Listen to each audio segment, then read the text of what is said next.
ठीक है बच्चों, तो आज ये इलेक्ट्रोस्टैटिक पोटेंशियल और कैपेसिटेंस का लेक्चर 12 है। तो लास्ट क्लास में हम लोगों ने ना डाइलेक्ट्रिक्स के बारे में बात करनी शुरू कर दी थी। We started talking about dielectrics. तो डाइलेक्ट्रिक्स क्या होते हैं, उनकी वजह से कैपेसिटर में क्या इफेक्ट आता है, किस तरीके से कैपेसिटर की कैपेसिटेंस अफेक्ट होती है, ये सारी की सारी चीजें हमने लास्ट क्लास में डिस्कस करी थी। ठीक है बच्चों, आज की क्लास में हम थोड़े से वही वाली चीज को आगे कंटिन्यू करेंगे। फिर हम ये भी बात करेंगे कि अगर हम कैपेसिटर को पूरा डाइलेक्ट्रिक से नहीं भर रहे, पार्शियली डाइलेक्ट्रिक से भर रहे हैं, तब क्या हो रहा है। विल ऑल्सो टॉक अबाउट कि अगर डाइलेक्ट्रिक को आप कांस्टेंट पोटेंशियल पे इंसर्ट करते हो तब क्या होता है। लास्ट क्लास में हमने देखा था कि अगर हमारा चार्ज कांस्टेंट है और तब हम डाइलेक्ट्रिक को इंसर्ट कर रहे हैं तब what is happening. So today we will see, अगर आप बैटरी को कनेक्ट करके रखते हो अपने कैपेसिटर से और डाइलेक्ट्रिक इंसर्ट कर रहे हो, उस केस में क्या होगा। We'll also talk about variable dielectrics and last topic हमारा बचेगा breakdown voltage। तो ये सारे टॉपिक्स हमें आज की क्लास में कवर करने हैं। तो क्विकली एक बार रिकैप कर लेते हैं कि डाइलेक्ट्रिक्स क्या होते हैं। तो डाइलेक्ट्रिक्स क्या होते हैं बेटा, याद हो तो डाइलेक्ट्रिक्स होते क्या है।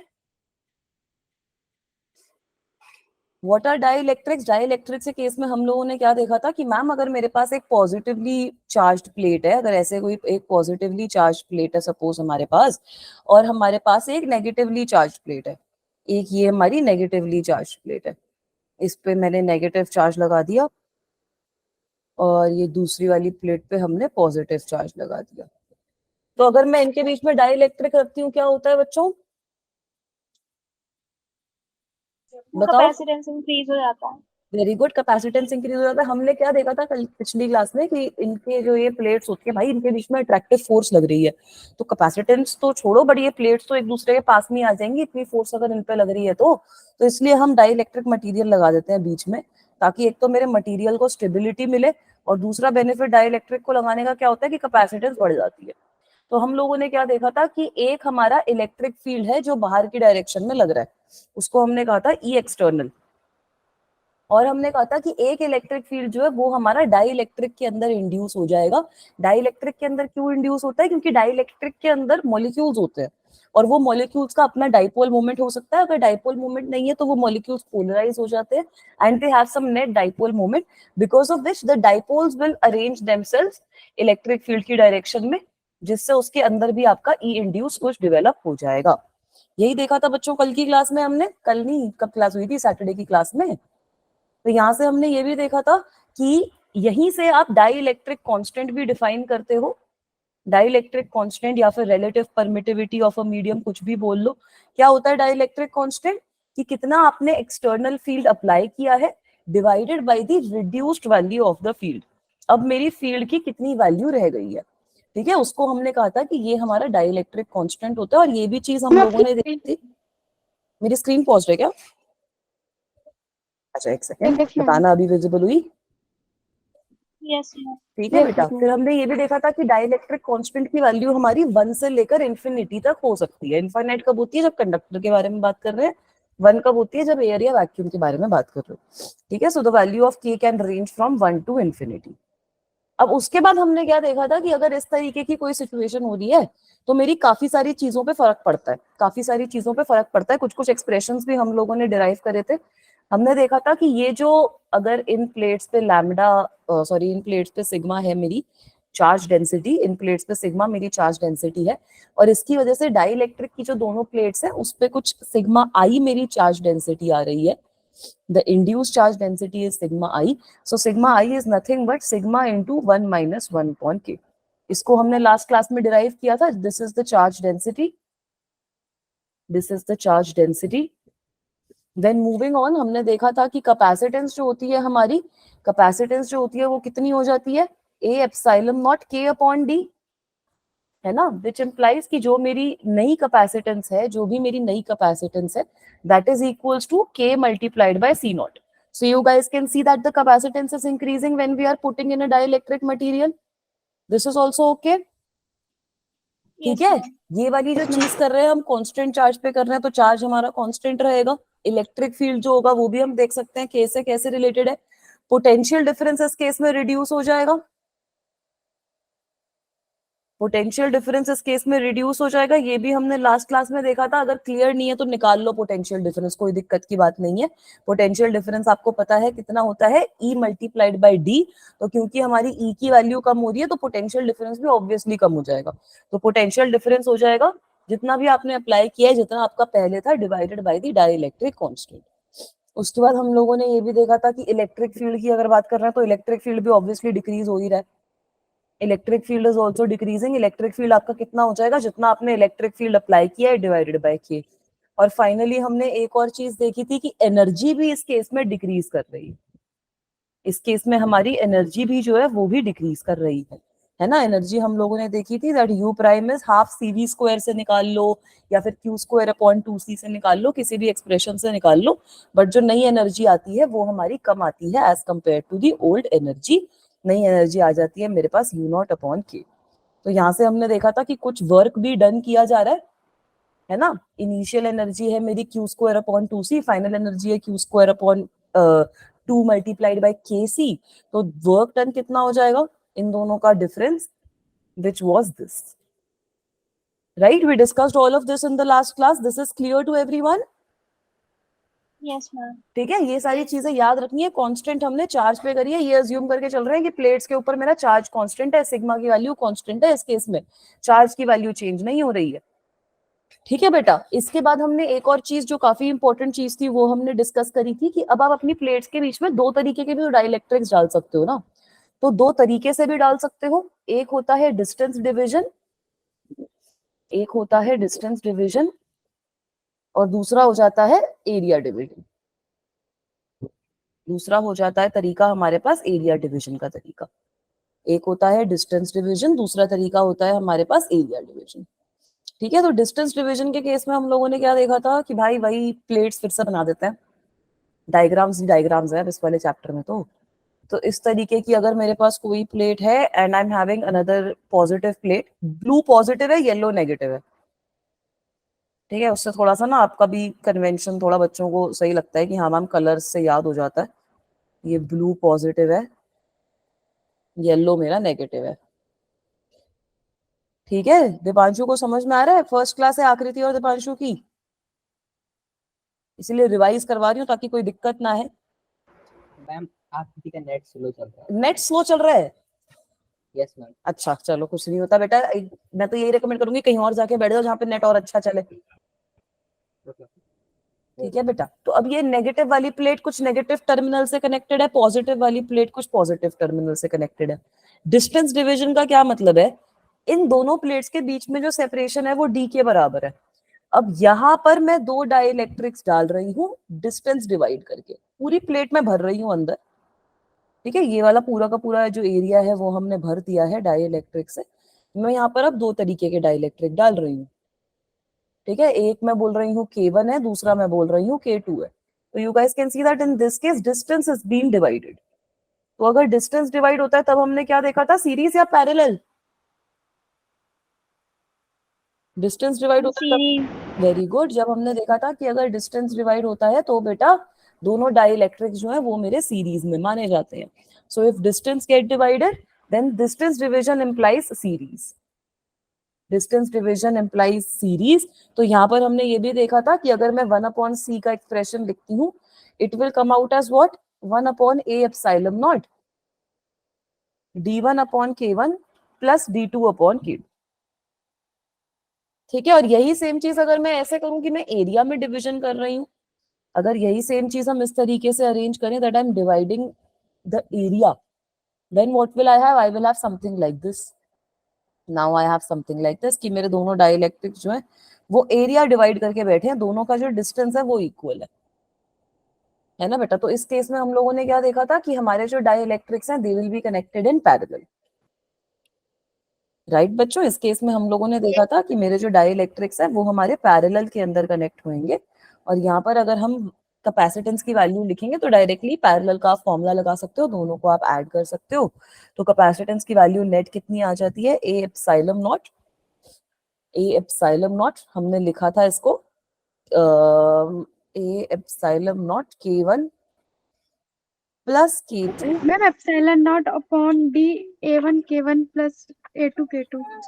हाँ यही आया था ना, नहीं नहीं ये तो उल्टा हो जाएगा बेटा, ये आएगा ना हमारे पास K1 प्लस K2। अगर ये दोनों इक्वल है, अगर ये दोनों इक्वल नहीं है तब भी मैं लिख देती हूँ, अगर ये दोनों इक्वल नहीं है तब हमारे पास A/2, मतलब अगर एरियाज हमारे इक्वल नहीं है तो कैपेसिटेंस 1 हो जाएगी A1 epsilon naught K1 by D, capacitance 2 हो जाएगी A2 epsilon naught K2 by D. तो बिल्कुल सही बोला बेटा आपने, epsilon not upon D A1 K1 plus A2 K2, इस तरीके का फॉर्मूला हमारे पास बन गया था।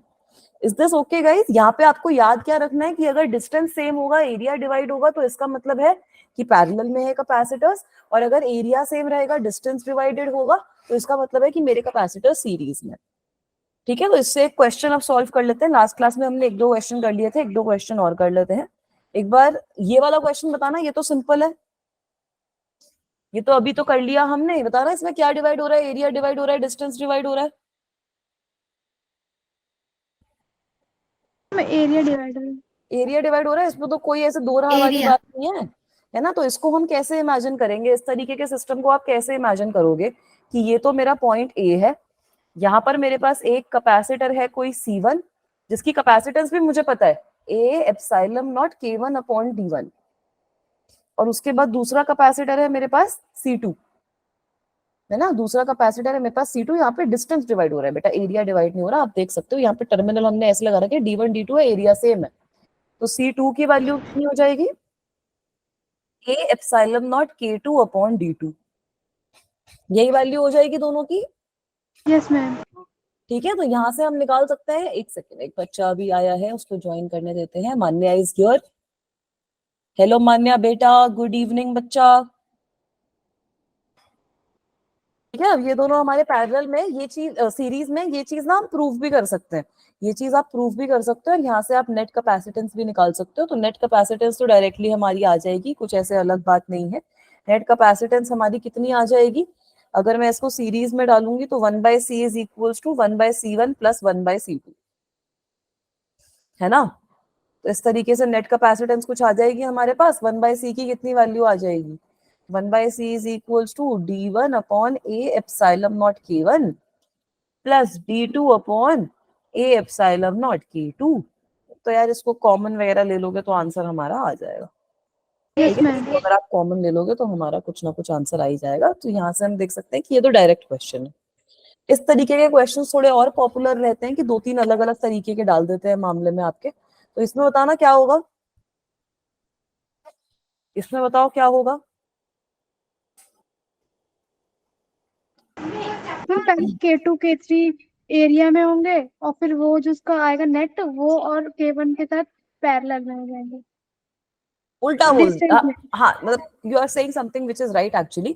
सो बेसिकली इसको देखो, हमारे पास एक तो यहाँ पर ए टर्मिनल है, ठीक है। अब ये ए टर्मिनल को देख लो, ठीक है। इसको ना थोड़ा समझने का ऐसा भी तरीका अगर आपको करना है तो आप ऐसे भी समझ सकते हो, मतलब मुझे वो भी सही लगता है कि मतलब इसका है कि ये वाली जो प्लेट है, ये वाली जो दोनों कैपेसिटेंस की साइड है, इनका पोटेंशियल सेम होना चाहिए, इनका पोटेंशियल आपका ए के बराबर होना चाहिए।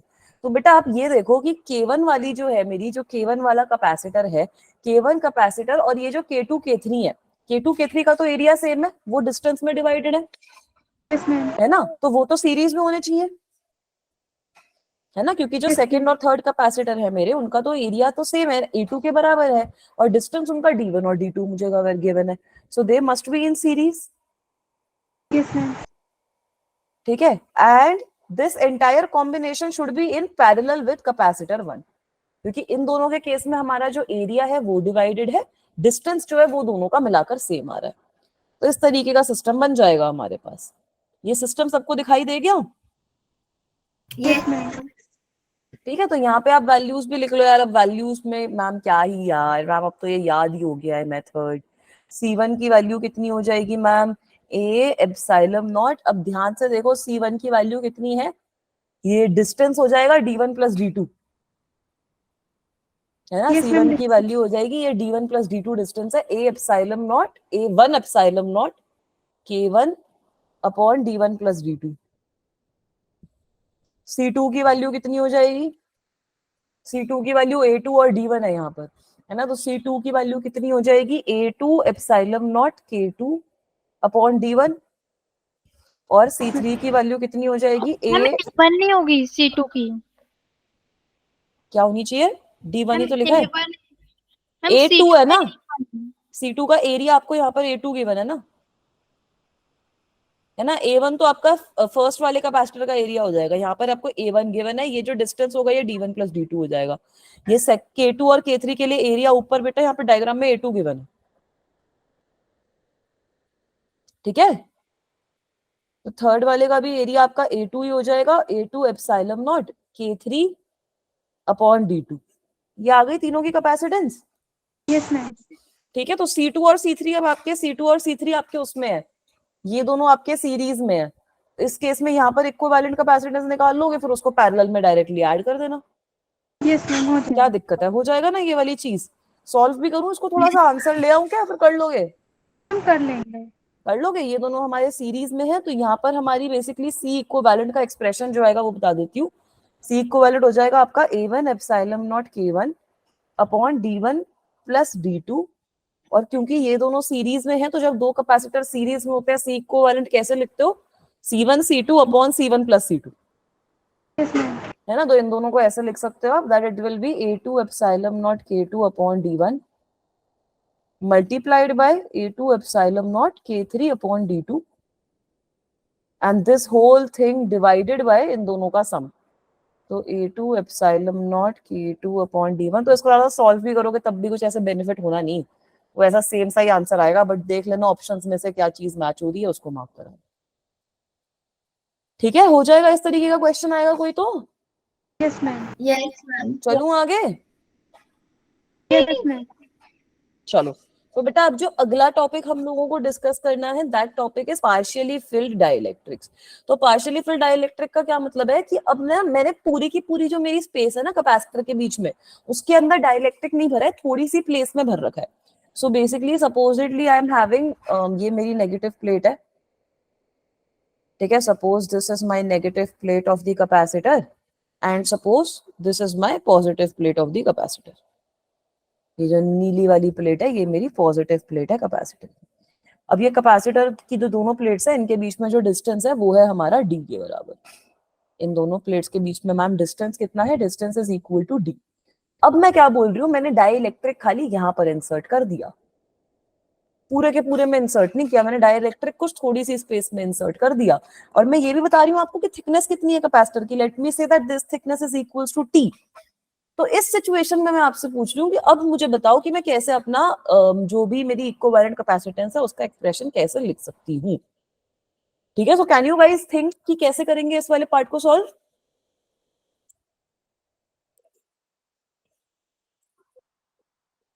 जहाँ पे खाली है उसकी अलग इलेक्ट्रिक फील्ड होगी एंड जो डाइलेक्ट्रिक है उसका अलग इलेक्ट्रिक फील्ड होगी, बिल्कुल तो सही आपने दोनों बोला को यार, यहाँ पे जहाँ पे खाली है वहां पे तो एयर की वजह से आपका इलेक्ट्रिक फील्ड होगा ना, डाइलेक्ट्रिक के अंदर जो हमने डाइलेक्ट्रिक वाली चीज रखी है वो हो जाएगी। तो यार एक तरीके से ये तीन कैपेसिटर का सिस्टम नहीं बन गया, yes ma'am can you guys see that. Series में। तीनों के तीनों सीरीज होंगे क्योंकि तीनों के तीनों का डिस्टेंस डिवाइड हो गया, है ना। तो सपोज अगर मैं बोल रही हूँ कि ये वाला जो डिस्टेंस है मेरा x है, ये वाला जो डिस्टेंस है, ये वाला जो डिस्टेंस है इन दोनों के बीच का, let me say this is x, then this distance will be what, this distance will be d minus x minus t। Yes ma'am. So I am having three capacitors here, और तीन capacitor कैसे है मेरे पास, एक capacitor ऐसे है जिसके बीच में कोई डाइलेक्ट्रिक नहीं है, जिसकी थिकनेस है x के बराबर, एरिया है a के बराबर। दूसरा कैपेसिटर है मेरे पास जिसके बीच में डाइलेक्ट्रिक है, दूसरा कैपेसिटर ऐसे जिसके पूरे बीच में आपका डाइलेक्ट्रिक है जिसकी थिकनेस t के बराबर है, एरिया अगेन a के बराबर है। और तीसरा वाला केस ऐसा है कि अब मेरे पास तीसरा कोई ऐसा रैंडम कैपेसिटर है जिसकी जो area again is equal to a and thickness is equal to d minus x minus t। तो अब निकल जाएगी इक्विवेलेंट कैपेसिटेंस। ये तीनों सीरीज में होंगे ना फिर। हाँ तीनों सीरीज में होंगे, लगा दो तीनों सीरीज में। तो मैं तीनों की कैपेसिटेंस क्या लिख सकती हूँ, C1 कितना हो जाएगा, a epsilon not upon x, क्योंकि यहाँ पे कोई डाइलेक्ट्रिक तो है नहीं आपका। C2 कितना हो जाएगा, a epsilon not k upon t, and C3 कितना हो जाएगा हमारा, a epsilon not upon d minus t minus x. सही है? Yes ma'am. ठीक है, तो कर लो इन सबको ऐड, इक्विवेलेंट कैपेसिटेंस निकाल के बताओ कितनी आएगी। 1/c equivalent should be equals to 1/c1 plus 1/c2 plus 1/c3। What will be the value of equivalent capacitance?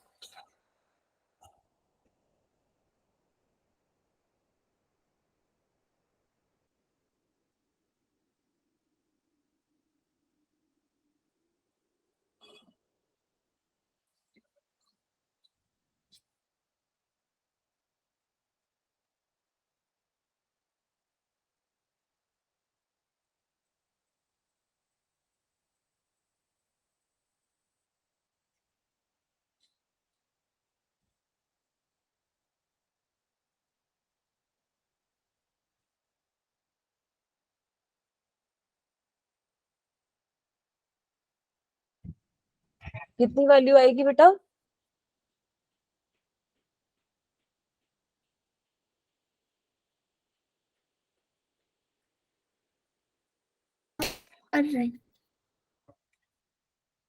All right, very good. निकाल लो यार, ये क्या मैथ्स ही तो है यार, सिंपल, अब कर ही लेंगे। मैम 1/c इक्विवेलेंट कितना हो जाएगा?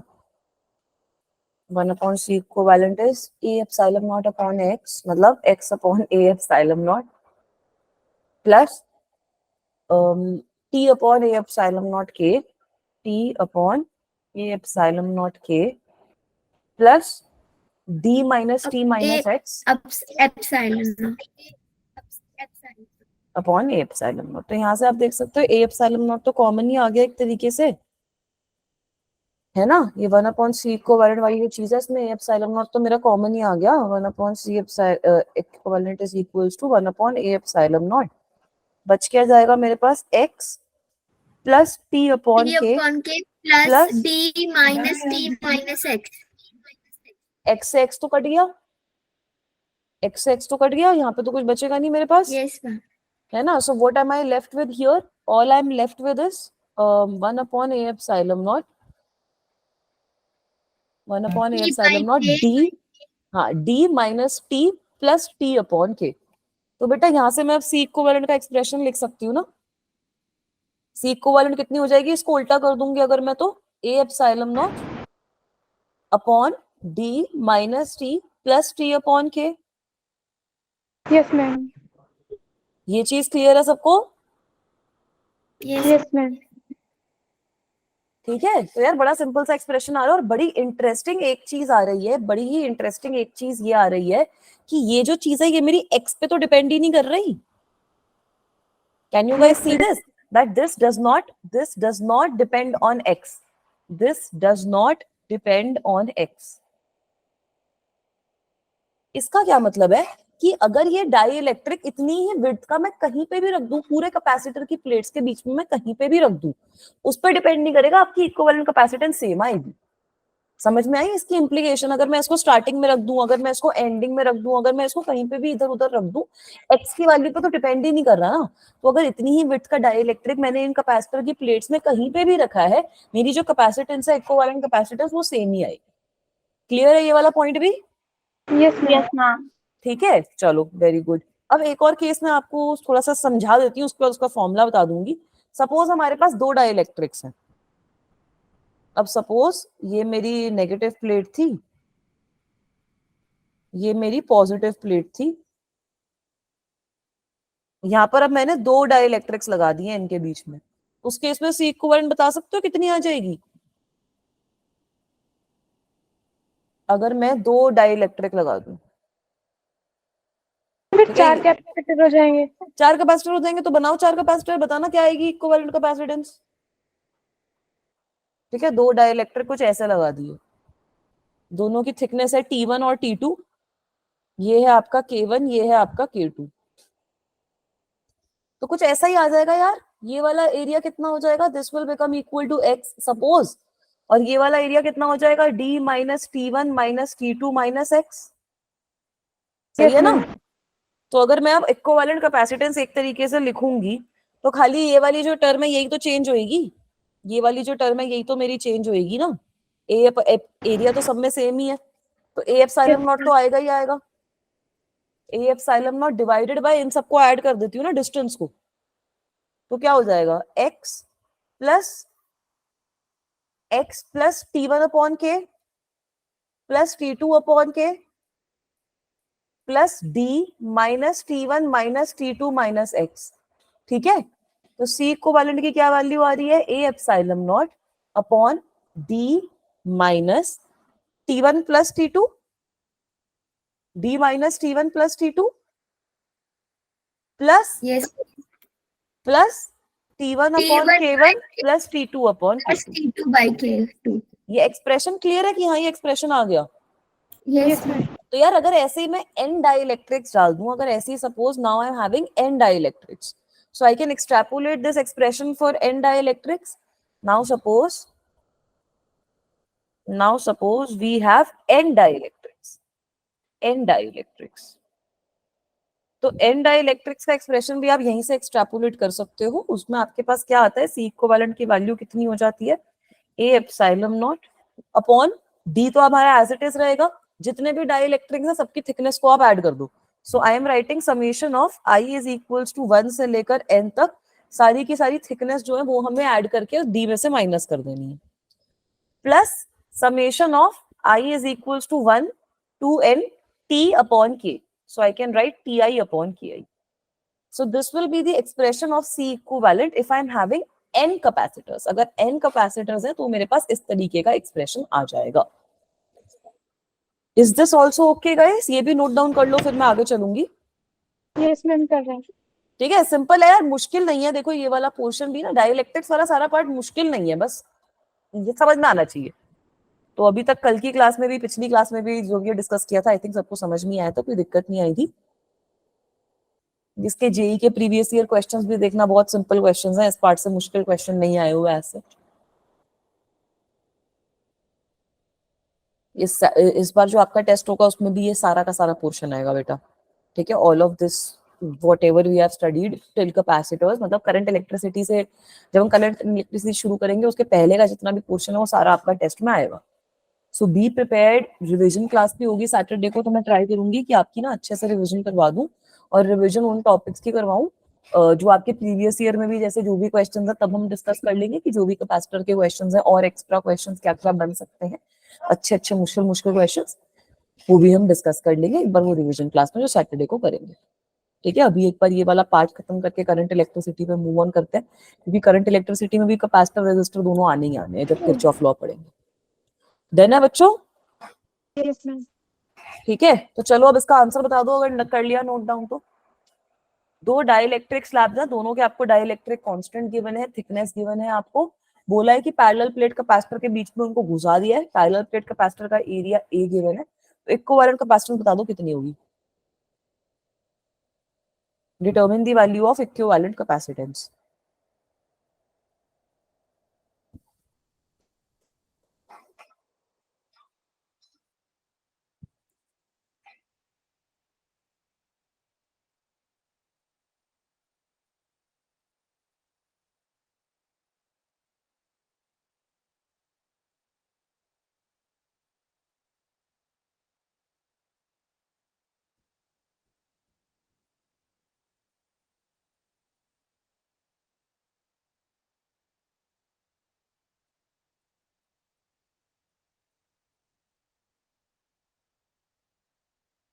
Ma'am 2a epsilon not upon 25।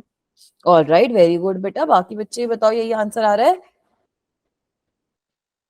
Ma'am एक मिनट। यदि इसको सेंटीमीटर को चेंज करा मीटर में, मेरे को लग रहा है वहां पे गड़बड़ कर दी है। सी इक्विवेलेंट कितना हो जाएगा बेटा, ए epsilon not upon D minus T1 plus T2 plus T1 upon K1 plus T2 upon K2। तो बेटा सी इक्विवेलेंट की वैल्यू कितनी हो जाएगी, ए एप्सिलॉन नॉट को एज इट इज छोड़ दो, खाली नीचे वाली टर्म को हमें सॉल्व करना है। ये आपको गिवन है 20, तो 20 सेंटीमीटर कितना हो जाएगा, 0.2 है ना। ये भी तो चेंज करोगे, दोनों की थिकनेस कितनी गिवन है। हाँ ये गलती होगी, मेरे को आंसर सुनते ही समझ में आ गया था कि यहीं पे गलती हुई है। ठीक है, ये 4 सेंटीमीटर गिवन है, 6 सेंटीमीटर गिवन है, तो ये आपका हो जाएगा -0.04 -0.06 प्लस 0.04 जो इसका T1 का वैल्यू है डिवाइडेड बाय K1 हमें 2 गिवन है प्लस 0.06 अपॉन 4। अब मुझे आंसर बता दो, ठीक है, कि ये नीचे वाली सारी टर्म्स को ऐड करके कितना आंसर आ रहा है। ना हो जाएगा ए epsilon not upon 0.2 minus 0.1 plus 0.02 plus जब इसको काटा पीटी करेंगे तो ये कितना आएगा 0.03 upon 2। So then again you will cut this, you will get 0.015. So plus 0.015. So what will the final answer be बच्चों? ये कितना आएगा सब कुछ ऐड सब्ट्रैक्ट करके?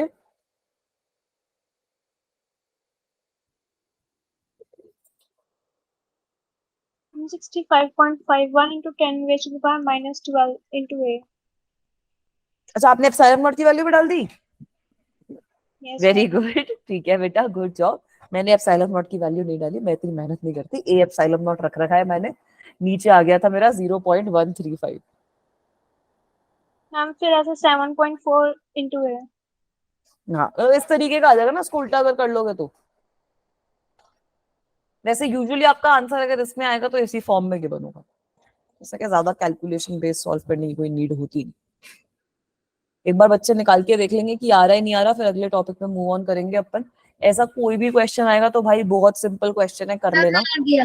आ गया, ये सब आ गया, ठीक है, कोई दिक्कत की परेशानी की बात है नहीं। सिंपल सिंपल क्वेश्चन बनते हैं, ये पूरे जो डाइलेक्ट्रिक वाला टॉपिक है ऐसे सिंपल ही बनते हैं, ठीक है, कुछ ऐसे मुश्किल वाले क्वेश्चन बनते नहीं। अब एक और चीज मैं दिखा देती हूँ जिससे क्वेश्चन आपका आता है, वो होता है insertion of dielectric at constant potential. इस केस में कर क्या रहे हैं वो समझना। पिछले केस में हमने क्या किया था कि आपके कैपेसिटर है, कैपेसिटर के ऊपर ऑलरेडी कुछ चार्ज है और हमने उसमें डाइलेक्ट्रिक घुसा दिया, तो अब हम पूछ रहे हैं क्या हो रहा है। चार्ज हम बोल रहे हैं कि कांस्टेंट रह रहा है।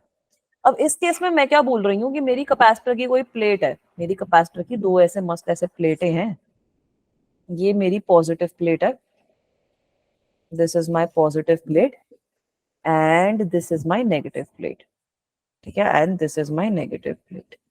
अब मैंने करा क्या है, मैंने इसके अक्रॉस लगा दिया बैटरी, मैंने इसके अक्रॉस लगा दिया एक बैटरी, ठीक है, ये पॉजिटिव नेगेटिव ऐसे टर्मिनल बनाकर मस्त ऐसे बैटरी लगा दी है जिसकी कुछ वोल्टेज है V। इसी की वजह से ये प्लेट्स पे मेरा चार्ज वगैरह भी आ रहा है जो आ रहा है। इसकी आपकी चार्ज डेंसिटी हो गई प्लस सिग्मा, ये जो नेगेटिव वाली प्लेट है उसकी चार्ज डेंसिटी होगी हमारी माइनस सिग्मा।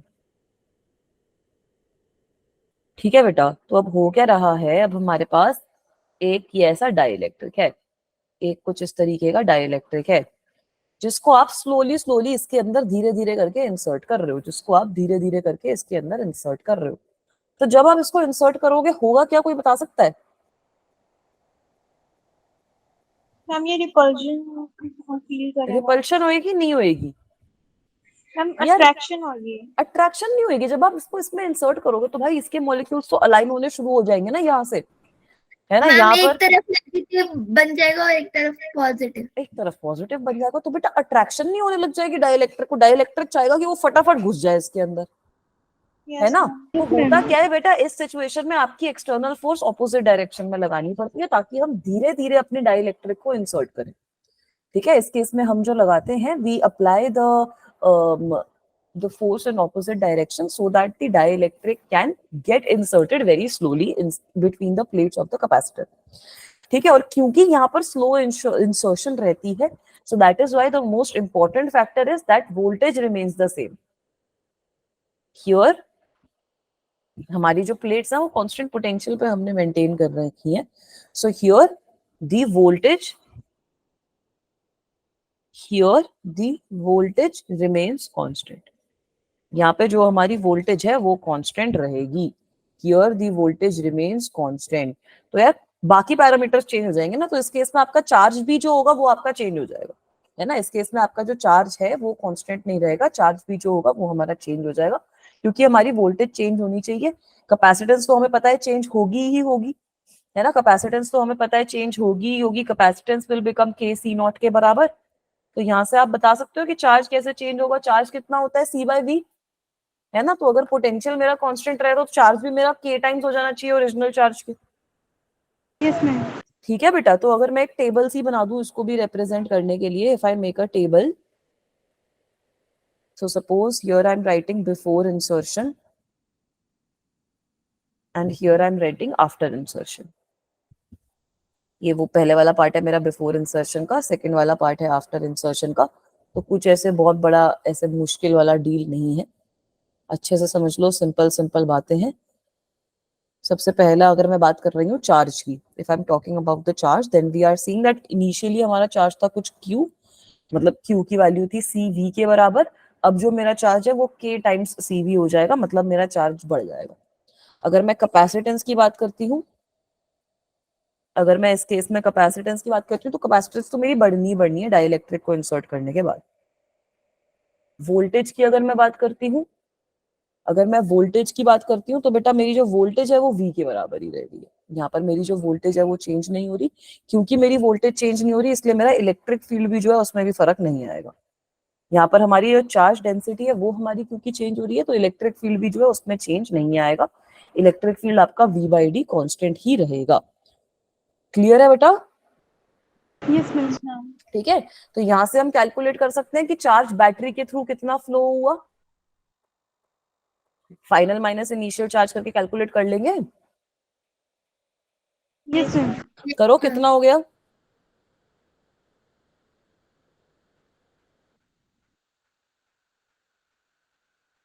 पहले पोटेंशियल एनर्जी का एक्सप्रेशन लिख लो। वी कैन ऑल्सो सी कि एनर्जी की क्या वैल्यू हो जाएगी, एनर्जी इन द कैपेसिटर। तो बेटा यहाँ पर एनर्जी आपकी इंक्रीज करती है, हमने पिछले केस में देखा था एनर्जी डिक्रीज कर रही थी, यहाँ पे हमारी एनर्जी इंक्रीज करती है। अगर इनिशियल एनर्जी थी हमारी हाफ CV², तो इस केस में एनर्जी कितनी हो जाएगी बेटा, हाफ K। स्क्रीन पर है। अच्छा, स्क्रीन पॉज है, एक सेकेंड। अभी विजिबल है बच्चों? Yes ma'am. ठीक है, मैं बोल रही हूँ कि एनर्जी जो है कैपेसिटर की वो इंक्रीज कर जाती है। अगर इनिशियल एनर्जी थी हाफ CV², तो वोल्टेज कांस्टेंट है, capacitance K multiplied by C हो जाएगी, तो एनर्जी भी जो है मेरी जो इंक्रीज कर जाएगी। अब मैं क्या देख सकती हूँ कि चार्ज मेरा कितना फ्लो हुआ है, चार्ज फ्लोन थ्रू बैटरी कितना है, चार्ज फ्लोन थ्रू बैटरी। यार अब जो मेरा ये पोटेंशियल है उसको कांस्टेंट मेंटेन रखने के लिए बैटरी के थ्रू चार्ज फ्लो होता रहेगा, और मेरी जो प्लेट्स है उनपे एक्स्ट्रा चार्ज आपका आता रहेगा, एक्स्ट्रा चार्ज आपका अक्यूमुलेट होता रहेगा। तभी तो हमने देखा कि इनिशियली मेरा चार्ज CV के बराबर था, बाद में मेरा जो चार्ज है वो KCV हो गया। तो बैटरी के थ्रू कितना चार्ज फ्लो किया, बैटरी के थ्रू कितना चार्ज फ्लो किया, फाइनल माइनस इनिशियल चार्ज, मतलब CV into K-1, this is the charge which flowed through the battery. ये भी चीज क्लियर है? Yes ma'am. ठीक है, तो यहां से मैं कैलकुलेट कर सकती हूँ कि बैटरी ने कितना वर्क डन किया, बैटरी ने कितना वर्क डन किया वो भी तो कैलकुलेट कर सकती हूँ ना। वर्क डन बाय बैटरी कितना होगा, कितना हो जाएगा, चार्ज फ्लोन, कितना हमारा चार्ज फ्लो किया, Q into V होता है ना, multiplied by potential difference, multiplied by potential difference. तो जब हम वर्क डन की वैल्यू यहाँ से कैलकुलेट करेंगे, वर्क डन का क्या वैल्यू आ जाएगा, K-1 CV², which is equals to what, KCV² minus CV². This is also okay guys? Yes ma'am. ठीक है, तो अब आप यहाँ पर इन दोनों को कंपेयर कर सकते हो ना बेटा, इन दोनों को कंपेयर कर सकते हो ना। कैसे कंपेयर करेंगे कि एनर्जी यहाँ पर कितनी चेंज हुई है, what is the change in energy, final minus initial कितना है, half of CV² into K-1, है ना। तो हम यहाँ से भी देख सकते हैं कि बेटा जो एनर्जी का चेंज है वो आधा है, बचा हुआ वर्क डन कहाँ गया, बचा हुआ वर्क डन कहाँ गया। तो बेटा यहाँ पर भी आप ये पॉइंट नोट कर सकते हो कि जो increase in energy of capacitor है, increase in energy of capacitor in the case of constant potential as well, the same thing happened pehle bhi, increase in the energy of capacitor is half of the energy,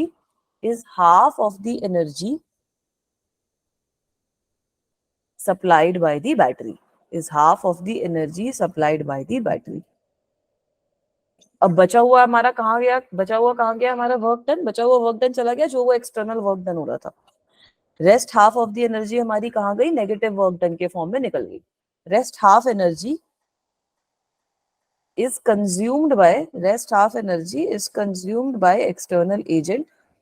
rest half energy हमारी कहाँ गई, वो external agent खा गया हमारा जो negative work done कर रहा था वो। For negative work done,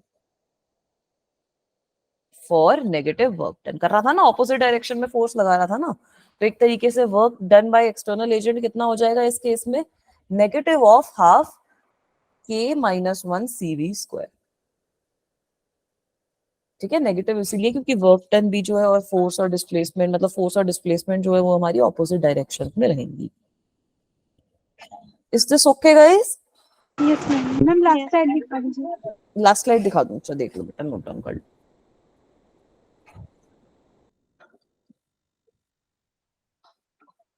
ma'am dielectric को धीरे धीरे डालना क्यों है? डाइलेक्ट्रिक को धीरे धीरे डालना है क्योंकि अगर इंस्टेंटली डालोगे तो फिर वो आपकी जो कांस्टेंट चेंज वाली कंडीशन है वो आपकी नहीं हो पाएगी। ठीक है, हम डाइलेक्ट्रिक को धीरे धीरे इसलिए डालते हैं क्योंकि वरना आपका जो चार्ज रहेगा वो इतना बैटरी में से फ्लो ही नहीं कर पाएगा, हमारा जो सर्किट होगा वो सही से मेंटेन नहीं हो पाएगा। डाइलेक्ट्रिक को धीरे धीरे इसलिए डालते हैं ताकि ये जो कांस्टेंट पोटेंशियल वाली कंडीशन है कि मेंटेन रह पाए। ठीक है, वरना फिर मेरा पोटेंशियल डिफरेंस में भी दिक्कत आ जाएगी। यहाँ पर क्या हो रहा है, आप धीरे धीरे डाल रहे हो तो मेरा जो इलेक्ट्रिक फील्ड है वो कांस्टेंट रह रहा है, पोटेंशियल हमारा कांस्टेंट रह रहा है, बैटरी धीरे धीरे चार्ज सप्लाई करे जा रही है ताकि ये जो अट्रैक्टिव फोर्स है इसकी वजह से दिक्कत नहीं आ रही, इसकी वजह से हमारा पोटेंशियल यहाँ पे डेवलप नहीं हो रहा, इंड्यूस इलेक्ट्रिक फील्ड हमारा जो है वो कैंसिल आउट अभी भी सेम तरीके से कर रहा है क्योंकि यहाँ पे चार्जेस भी तो डेवलप हो रहे हैं ना आपके डाइलेक्ट्रिक में, जैसे आप धीरे धीरे इंसर्ट कर रहे हैं। फिजिक्स में हम जो भी प्रोसेस पढ़ेंगे ना वो समझ लो कि धीरे धीरे ही हो रही है, इंस्टेंट चेंज वाली प्रोसेस हम पढ़ ही नहीं सकते, वो हम कोलिजन वगैरह के मामले में पढ़ चुके है ना। थर्मोडायनामिक्स में याद है ना कि सारी प्रोसेस को क्वासी स्टैटिक प्रोसेस हमने माना था कि धीरे धीरे हो रही है ताकि सारी की सारी जो स्टेट्स हैं वो मेरी इक्विलिब्रियम पे हैं। Yes ma'am.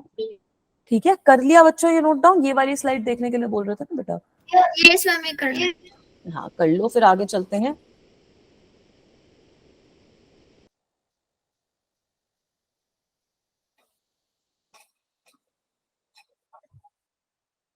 चलूं बेटा आगे?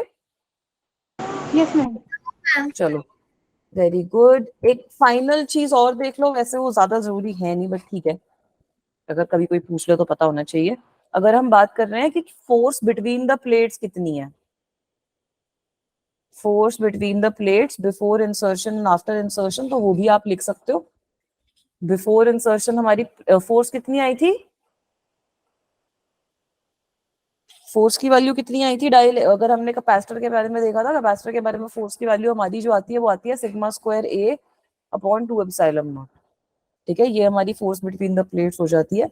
इसकी वैल्यू आप अगर चार्ज वगैरह के टर्म में लिखते हो, सिग्मा की वैल्यू होती है हमारी charge upon area, so I can write this as what, Q square upon 2 sigma naught area. So this will be equals to what? Before insertion charge is simply equals to CV. तो force की value मेरी कितनी हो जाएगी, C square V square upon 2 epsilon naught multiplied by area. अब अगर मैं after insertion वाला केस देखूं तो ये भी इंक्रीज हो जाएगा। ठीक है, if I am looking at the after insertion case, then force between the plates after insertion भी हमारी काफी बढ़ जाएंगी। आफ्टर इंसर्शन हमारी जो फोर्स होगी, क्योंकि हमारी कैपेसिटेंस इंक्रीज हो गई है तो फोर्स की वैल्यू भी हमारी इंक्रीज हो जाएगी, K square C square V square upon 2a epsilon naught आएगी। ठीक है, तो ये जो हमारी फोर्स की वैल्यू है this will also increase. Is this also okay? ठीक है, जो डाइलेक्ट्रिक्स की वजह से वो मैटर नहीं कर रही, this is the force due to the charge on जो भी हमारी प्लेट्स हैं, उन दोनों पे कितना चार्ज है उसकी वजह से ऐसा हो रहा है। चलो बच्चों आगे चले। Yes ma'am. Yes ma'am. चलो अब आ जाते हैं एक टॉपिक पे जो आपका जेई के हिसाब से इंपॉर्टेंट है। ये टॉपिक नीट वाले बच्चों को हम कराते भी नहीं है, बट जेई के बच्चों के लिए ये इंपॉर्टेंट है क्योंकि अगर आपने जेई का पिछले साल का पेपर देखा है ना, उसमें कुछ इस तरीके का एक क्वेश्चन आया था, इफ यू गाइज नो, ऐसा एक क्वेश्चन आया था कि ये हमारा K1 है, ये हमारा K2 है, तो इसकी कैपेसिटेंस बता दो कितनी होगी। देखा था ऐसा कोई क्वेश्चन? तो इसमें इंटीग्रेशन कोई छोटा हाँ, सा लेके हाँ, करते हैं ना? ऐसे छोटा सा इंटीग्रेशन करते हैं तो वही हम समझेंगे कि वो चीज है क्या, उसमें हम कर क्या रहे हैं। तो दो तरीके की हमारी इसमें वेरिएशंस होती हैं, वो दोनों हम स्टडी करते हैं। सबसे पहले हम क्या स्टडी कर रहे हैं, variation along x, variation along x. फिर हम लास्ट में वो जो ट्रायंगल वाला केस है वो डिस्कस मैम करेंगे। स्क्रीन पॉज हो गई। एक सेकंड बेटा। मैम अगर वो इक्वल पैरेलल प्लेट्स ले ली तो उसका इफेक्ट कुछ पड़ेगा अगर हम चार्ज मतलब देंगे? मैम अगर दो प्लेट्स में, मैं क्वेश्चन देखा था उसमें था कि दो अनइक्वल प्लेट्स हैं और ना जो बड़ी प्लेट है उसको पॉजिटिव से कनेक्ट किया गया है और जो छोटी है उसको नेगेटिव से। ठीक तो है, और दोनों में ना चार्ज कैसा होगा, फिर इक्वल होगा क्या? तो मैम उसमें बता रहे थे कि दोनों इक्वल चार्ज होंगे। ठीक है, एक बार बेटा मुझे ये क्वेश्चन भेजना। ठीक है, मैं ना क्वेश्चन की पूरी स्टेटमेंट रीड करके आपको आंसर बता पाऊंगी। ठीक है श्रेया बेटा, यस मैम। मेरे को ना कोई भी क्वेश्चन में अगर डाउट हो तो पहले क्वेश्चन भेज दो, फिर चाहे वो क्लास में भी अपन लोग डिस्कस कर लेंगे, बट एक बार ना क्वेश्चन की स्टेटमेंट मैं भी रीड कर लेती हूँ तो मुझे आइडिया लग जाता है क्वेश्चन का। Yes ma'am. ठीक है, अब ये वेरिएशन अलोंग एक्स का मतलब क्या है, अगर बच्चे मेरे से पूछे तो यार जो हमारा कैपेसिटर होता है वो होता तो 3D सिस्टम है ना, इसमें तो किसी को कोई शक कोई शक कोई वाली बात नहीं है, कैपेसिटर हमारा 3D सिस्टम होता है। तो कुछ डायग्राम थोड़ा सा अच्छा बन जाए इसका तो आप लोगों को और अच्छे से समझ में आ जाएगा। ये मेरा बड़ा सा मैंने डाइलेक्ट्रिक बना दिया है, आप लोग भी कॉपी में ये वाला केस अच्छे से समझ के नोट डाउन कर लो। ठीक है, ये मेरा 3 डायमेंशनल डाइलेक्ट्रिक है।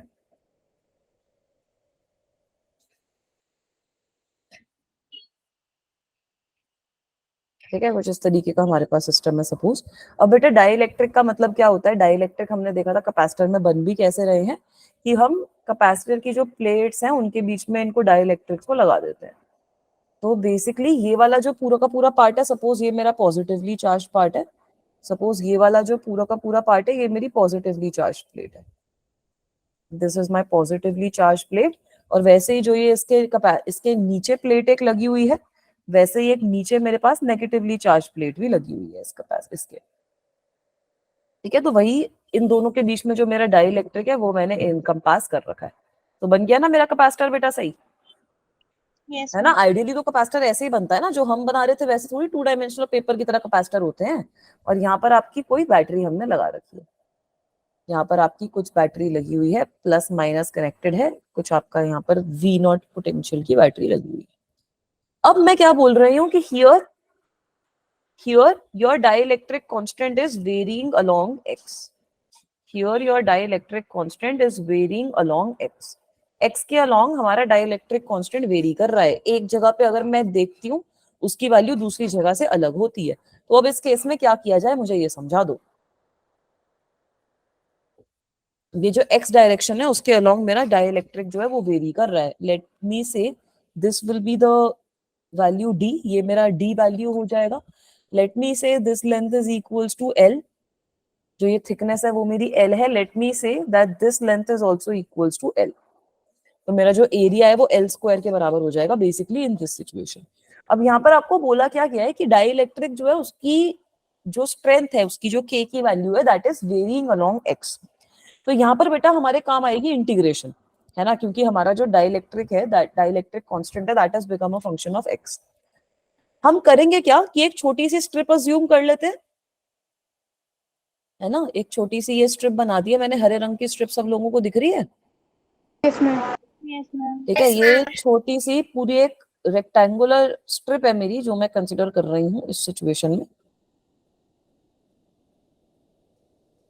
इस तरीके की मेरी ये एक स्ट्रिप आ जाएगी। Let me say that this strip is at a distance of x, and let me say that the thickness of this strip is equals to dx. Let me say that the thickness of this strip is equals to dx. तो यार ये भी जो मेरी strip है वो एक capacitor की तरह ही एक्ट कर रही है। Yes ma'am. ये भी स्ट्रिप तो मेरी कैपेसिटर की तरह ही एक्ट कर रही है। और ये जो पूरा का पूरा डाइलेक्ट्रिक स्लैब है ये मल्टीपल ऐसे कैपेसिटर का बना हुआ है ना। अगर इस स्ट्रिप की लेंथ मेरी, इस स्ट्रिप की जो लेंथ है वो हमें गिवन है कि स्ट्रिप की लेंथ जो है वो हमारी ये वाली जो लेंथ है that is equals to l। इस स्ट्रिप का एरिया कितना हो जाएगा, क्रॉस सेक्शनल एरिया बताना। क्रॉस सेक्शनल एरिया कितना हो जाएगा स्ट्रिप का,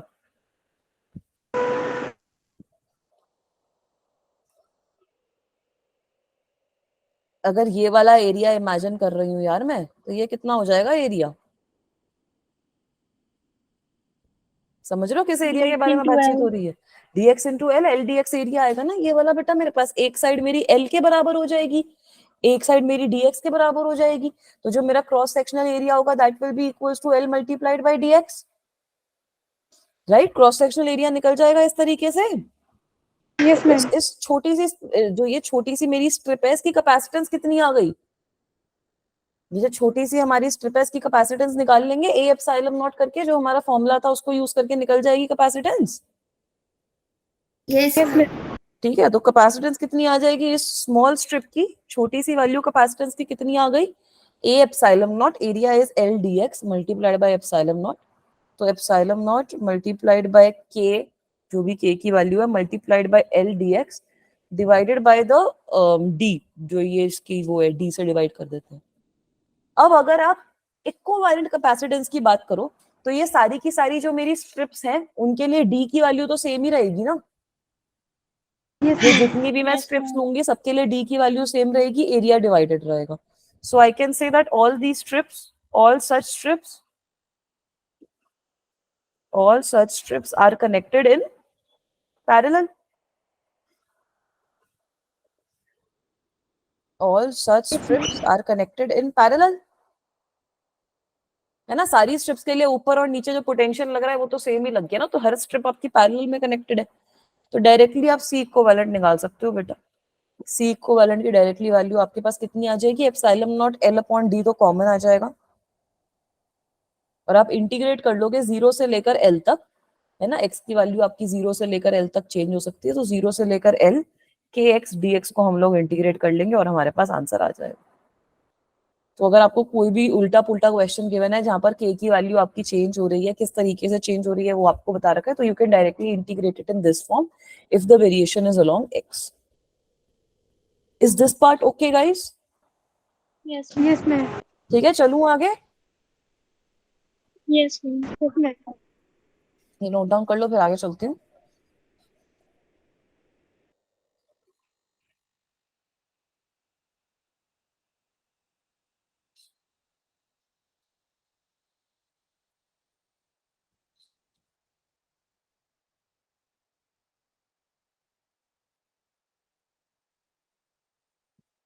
कर लिया बच्चों नोट डाउन? हम कर रहे हैं मैम। कर लो नोट डाउन कर लो, फिर अगला केस डिस्कस कर लेंगे इसका।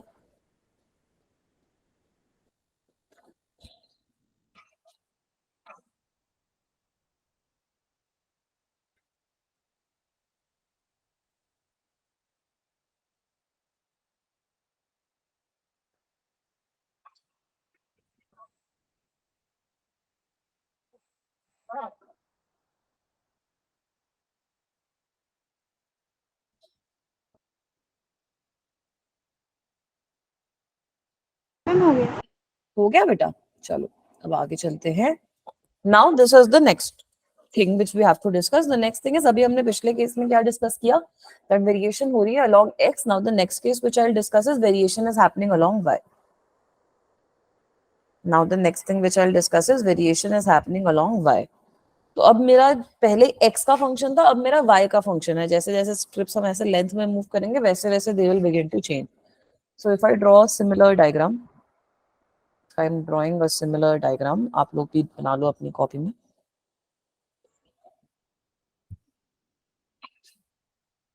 डायग्राम अगर अच्छा बन जाता तो पहली बारी में ही समझ में आ जाता है केस।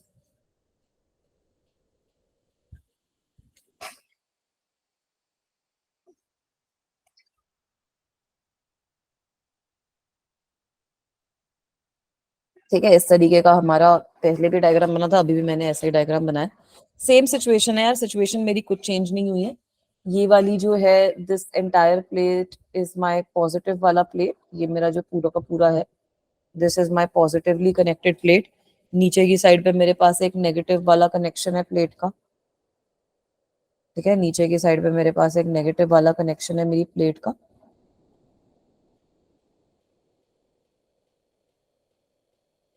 और यहाँ पे कुछ पोटेंशियल मैंने लगा रखा है, I have applied some potential difference. This is an exact similar case. ये मेरा कुछ पोटेंशियल डिफरेंस है V0 के बराबर। अब मैं क्या बोल रही हूँ कि y के अलोंग मेरी जो वैल्यू है that is changing, nothing else is difference, just my value of k is changing along y। तो यहाँ पर हम एलिमेंट किस तरीके से लेंगे ना, वो चीज बदल जाएगी बेटा। यहाँ पर अब आप एलिमेंट किस तरीके से लोगे, अब आपको y के अलोंग एलिमेंट लेना है। मतलब मैं कुछ ऐसा सा एलिमेंट ले सकती हूँ, I can take suppose this sort of an element, yes ma'am. है ना। अब इस तरीके का कोई एलिमेंट लेंगे हम लोग, ये हो गया मेरा एलिमेंट बेटा। So let me say that this element is at a distance of y, and let me say that again इस element की जो thickness है वो मेरी dy के बराबर है। Let me say that this element is along y, and let me say that the thickness of this element is dy. तो इसके भी मैं capacitance लिख सकती हूँ, है ना। Here k is varying along y. इसकी capacitance कितनी हो जाएगी बेटा, एरिया तो मेरा सेम ही है, एरिया तो मेरा L स्क्वायर के बराबर आएगा इस वाली स्ट्रिप का पूरा ये जो एरिया है, क्रॉस सेक्शनल एरिया, है ना, क्योंकि ऊपर का एरिया L स्क्वायर है। तो ऊपर तो मेरे पास क्या हो जाएगा, छोटी सी capacitance L square multiplied by epsilon naught multiplied by k divided by the thickness. Thickness कितनी हो जाएगी इसकी, dy के बराबर। तो ये मेरी कैपेसिटेंस आ गई छोटे से एलिमेंट की। अब यहाँ पर अगर मैं देख रही हूँ तो ये वाले जो सारे कैपेसिटर्स हैं they will be in series. Yes, all of ma'am. these capacitors, all such small strips will be in series. अब पैरेलल में नहीं होंगे, अब they will be in series. So since they will be in series, series में होने का क्या मतलब है, सीरीज में होने का ये मतलब है कि मैम 1/c इक्विवेलेंट जो होगा मेरा that will B integration of 1/dc। Integration कहां से कहां तक करोगे, जीरो से लेकर ये जो पूरा का पूरा डिस्टेंस है उसमें इंटीग्रेशन करेंगे तो जीरो से लेकर d तक इंटीग्रेशन हो जाएगी, है ना बेटा। तो बेसिकली मेरे पास यहाँ पर क्या आ जाएगा, जीरो से लेकर d तक एप्सिलॉन नॉट कांस्टेंट है, L स्क्वायर कांस्टेंट है, ये तो मेरा बाहर ही आ जाएगा, ये तो मेरे पास बाहर ही आ जाएगा। आई विल गेट 1/एप्सिलॉन naught L square integration of zero से लेकर d dy अपॉन ky। ठीक है, क्लियर है ये। Yes, ma'am. तो अगर मैं यहाँ से इक्विवेलेंट कैपेसिटेंस का एक्सप्रेशन लिखती हूँ इसको उल्टा करके, तो मेरे पास क्या आ जाएगा, अगर मैं इक्विवेलेंट कैपेसिटेंस का एक्सप्रेशन लिखती हूँ ना इसको उल्टा करके, तो यहाँ से आप उल्टा करके भी एक्सप्रेशन लिख सकते हो। You will get epsilon not L square upon integral of zero से लेकर d dy अपॉन ky। तो ये दो एक्सप्रेशंस है हमारे पास। Again we can use these expressions, but ये कॉन्सेप्ट समझना इंपॉर्टेंट है कि हाँ अगर y के अलोंग है तो y के अलोंग इंटीग्रेट कर दिया, x के अलोंग है तो x के अलोंग इंटीग्रेट कर दिया, इस तरीके से हमारे पास आंसर आ जाएगा। ये कॉन्सेप्ट समझना हमारे लिए ज्यादा जरूरी है। ये क्लियर है तो आगे चले बेटा। Yes, ma'am. कर लिया, नोट डाउन भी कर लिया। Yes, ma'am. हो गया। चलो अब आ जाओ ये वाला पार्ट, ये था आपका जेई का पूछा हुआ सवाल। ठीक है, अब आपका ये था जेई का पूछा हुआ सवाल। तो यहाँ पर आप देख सकते हो कि हर पॉइंट पे मेरा जो डाइइलेक्ट्रिक कांस्टेंट है वो कुछ अलग है ना। यहाँ पर हमारा जो डाइइलेक्ट्रिक कांस्टेंट है दैट इज वेरिंग कंटिन्यूअसली। अब लेंथ की बात नहीं है, हाइट की बात नहीं है, हर जगह पे मेरा जो डाइइलेक्ट्रिक कांस्टेंट है वो चेंज हो रहा है। ठीक है बेटा, तो इस सिचुएशन में भी मैं सेम जो मैंने अभी तक एनालिसिस यूज किया है वही सेम एनालिसिस लूंगी। ये वाली मेरी ब्लू प्लेट है ना, ये वाली मेरी ब्लू प्लेट है, ये वाली मेरी येलो प्लेट है, this is my yellow plate. Potential लगा रखा है इनके अक्रॉस, वो समझ जाना अपने आप ही। अब यहाँ पर हमारे दोनों डाइइलेक्ट्रिक कैसे भरे हुए हैं, ग्रीन से बना देती हूँ। डाइइलेक्ट्रिक हमारे बीच में भरे हुए हैं प्लेट्स के बढ़िया कुछ इस तरीके से, such that this is K2, this is K1, this is okay। Yes, ma'am. ठीक है बेटा, तो अब मैं क्या बोल रही हूँ कि यहाँ पर मैंने सपोज एक स्ट्रिप ले ली, यहाँ पर मैंने वही सेम एनालिसिस करेंगे जो अभी तक करते हैं, कुछ अलग नहीं करेंगे। यहाँ पर मैंने ये वाली स्ट्रिप अज्यूम कर ली, ठीक है, ये वाली स्ट्रिप मैंने अज्यूम कर ली। लेट मी से दैट ये वाली स्ट्रिप में this length is equals to y, तो ये y लेंथ तक इसके अंदर K1 है, and let me say that this length is equals to x।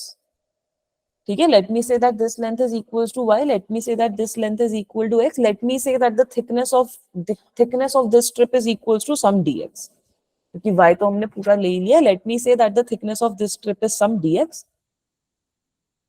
ठीक है, ये भी सब बच्चे ड्रॉ कर लो.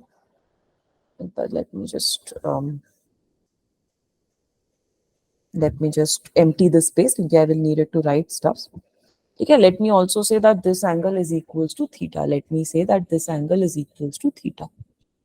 ठीक है, तो ये वाली जो लेंथ है बेसिकली, ये वाली जो लेंथ है मेरी, ये मेरी y के बराबर है. Is this okay guys? Yes ma'am. ठीक है, यहाँ तक नोट डाउन भी कर लिया सब बच्चों ने? Yes ma'am. ठीक है, तो अब हो क्या रहा है यार, अब ये वाली जो स्ट्रिप है मुझे इसके अलोंग पूरा इंटीग्रेट करना पड़ेगा ना यहाँ पर तो. और ये वाली स्ट्रिप भी मेरी एक तरीके से दो तरीके के कैपेसिटर की बनी हुई है. ये वाली स्ट्रिप भी मेरी दो तरीके के कैपेसिटर की बनी हुई है. इसकी कैपेसिटेंस अगर DC1 है, इसकी कैपेसिटेंस अगर DC2 है, तो ये दोनों कैपेसिटर एक दूसरे के साथ सीरीज में है ना. ये वाले दोनों कैपेसिटर एक दूसरे के साथ सीरीज में, और ऐसी जितनी भी स्ट्रिप्स आएंगी ये पैरेलल में हो जाएंगी. सही है ना बेटा? तो ये वाले कैपेसिटर्स एक दूसरे के साथ सीरीज में, जितनी भी ऐसी स्ट्रिप्स आएंगी वो एक के साथ पैरेलल में हो जाएंगी. This distance is d minus y. Area तो हमें पता ही है, एरिया तो आप निकाल ही लोगे. तो अगर मैं यहां से अब अपनी कैपेसिटेंस की लिखूं वैल्यू, तो कैपेसिटेंस ऑफ द स्ट्रिप कितनी हो जाएगी? सबसे पहले हम कैपेसिटेंस ऑफ स्ट्रिप निकालते हैं. कैपेसिटेंस ऑफ स्ट्रिप कितनी हो जाएगी हमारे पास? Equivalent capacitance will be equals to, छोटी सी equivalent capacitance will be equal to DC1 plus 1/DC2. तो कर लो यार दोनों को ऐड. अगर दोनों को हम ऐड करेंगे तो क्या आ जाएगी? अब DC1 मेरी किसके लिए है? यहाँ पर हमारा एरिया कितना हो जाएगा जो पहले था? Area of cross section will be equals to LDX. Distance पहली वाली के केस में y है, दूसरे वाली के केस में d माइनस y है. तो कैपेसिटेंस की वैल्यू हमारी कितनी होती है? A epsilon not K upon D. तो नीचे मेरे पास क्या आ जाएगा? एप्सिलॉन नॉट K1, एरिया कितना है LDX, अपॉन डिस्टेंस कितना है y, plus d minus y epsilon naught K2 LDX. This is also okay. Yes ma'am. ठीक है, तो इसका मतलब है कि 1 अपॉन छोटा सा जो C इक्विवेलेंट आया उसकी वैल्यू कितनी है? I can take 1 upon epsilon naught LDX common, and I will be left with what? I will be left with what? Y upon K1 plus D minus Y upon K2. तो LCM ले लेना थोड़ा सा. अगर LCM वगैरह लोगे तो क्या आ जाएगा? 1 upon epsilon naught LDX upon में K1 K2 Y plus K1 D minus K1 Y. इस तरीके कुछ एक्सप्रेशन आ जाएगा. Yes ma'am. ठीक है, क्लियर है ये चीज? अब ना यहाँ पर मैं एक चीज यूज करूंगी. अगर मैं ये वाला एंगल थीटा यहाँ पर देख रही हूँ, तो ये थीटा एंगल में tan थीटा की क्या वैल्यू आएगी?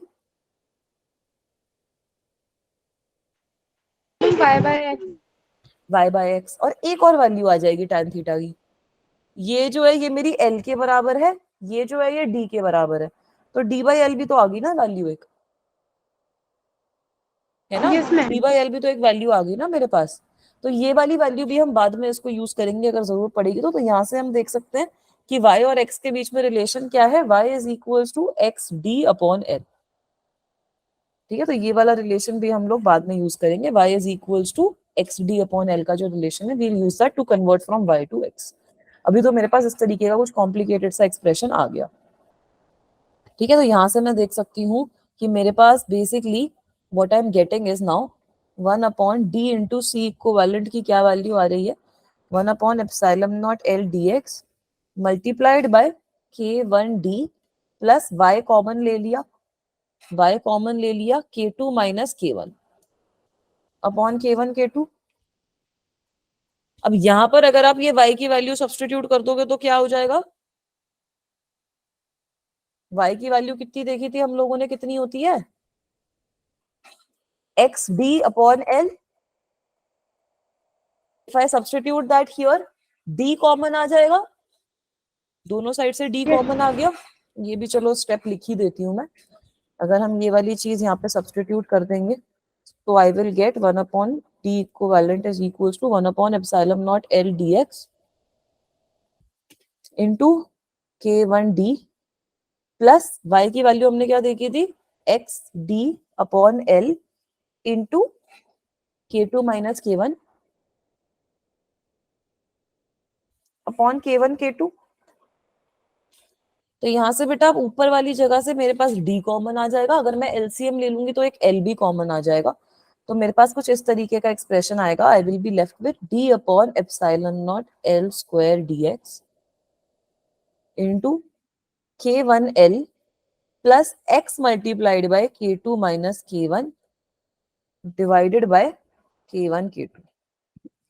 अब हमारे को पता है कि ये जितनी भी स्ट्रिप्स हैं all of them will be in series with one another. All Yes, ma'am. these, very good, बड़ा थोड़ा सा कॉम्प्लिकेटेड क्वेश्चन है। All these strips will be in series with one another. Series with one another. ये सारी की सारी जितनी भी स्ट्रिप्स हैं वो एक दूसरे के साथ तो सीरीज में होंगी ना मैम। हाँ हाँ बिल्कुल सही बात है। तो क्योंकि they are in series with one another, इसका क्या मतलब है बेटा? इसका क्या मतलब है कि अगर मैं फाइनल कैपेसिटेंस निकालना चाहूं then I have to integrate all these other capacitances from, अगर dx की बात करें से l तक हम इसको इंटीग्रेट करते हैं। तो अब ये वाली चीज हमें पूरी परफॉर्म करनी है कि कैसे इसको इंटीग्रेट करना है। इसका इंटीग्रल थोड़ा सा इजी है बट सब्स्टिट्यूशन मेथड का हम यूज करके इसको करते हैं। ठीक है, let me add another slide so that I can move forward with this. वैसे क्वेश्चन आपके जेई में दे देते हैं, फिर बच्चे डर जाते हैं कि क्या हो गया मैम, ये क्यों हो गया मैम ये। यस मैम, अगर ये पता नहीं होगा तो हाँ, फिर अगर क्या ये करेंगे? पता नहीं होगा तो बच्चे फिर कंफ्यूज हो जाएंगे। ठीक है, वो ऑब्वियसली पता है क्योंकि इतना लंबा क्वेश्चन ना वहां पे बैठ के डिराइव करना बहुत, मतलब कर लेंगे कुछ बच्चे, कर भी लोगे बट टाइम लग जाएगा। ठीक है, तो तभी मैं बोलती हूँ कि जितने क्वेश्चंस मिल रहे हैं उनकी प्रैक्टिस करते रहो। बेसिक कॉन्सेप्चुअल क्वेश्चंस होते हैं, कुछ कुछ क्वेश्चंस मुश्किल होते हैं, कुछ कुछ इजी होते हैं। इजी से शुरू करो, मुश्किल पे अपने आप पहुंच जाओगे। ठीक है बेटा, अब इसको इंटीग्रेट कर ले, इसको उल्टा करके इंटीग्रेट करना पड़ेगा ना, यस मैम, है ना? रेसिप्रोकल हो जाएगा। रेसिप्रोकल हो जाएगा तो epsilon naught L square k1 k2 और ये d सब कुछ कॉमन आ जाएगा। मेरे पास क्या वैल्यू आ जाएगी कैपेसिटेंस की? Epsilon naught L square k1 k2 upon d, तो मेरे पास कॉमन आ गया। मुझे इंटीग्रेट करना है x के टर्म्स में, तो 0 से लेकर l तक क्या वैल्यू आ जाएगी? dx अपॉन ये जो अजीब सी टर्म है k1l plus x k2 minus k1, x k2 minus k1। तो यार इसको इंटीग्रेट करने के लिए वैसे सब्स्टिट्यूशन भी यूज कर रखे हो बट ऐसे कुछ, ऐसे बहुत खास कुछ है नहीं मामला यहाँ पर। अगर मैं बोल दूं कि ये जो k1l plus x into k2 minus k1, let me say that this is equals to some other term t, तो अगर इसको डिफरेंशिएट करूंगी क्या आ जाएगा? अगर मैं इसको डिफरेंशिएट करूंगी dx multiplied by k2 minus k1 must be equals to dt। तो dt की वैल्यू कितनी आ गई मेरे पास? dt की वैल्यू आ गई मेरे पास, सॉरी dx की वैल्यू कितनी आ गई मेरे पास? dt by k2 minus k1। dt by k2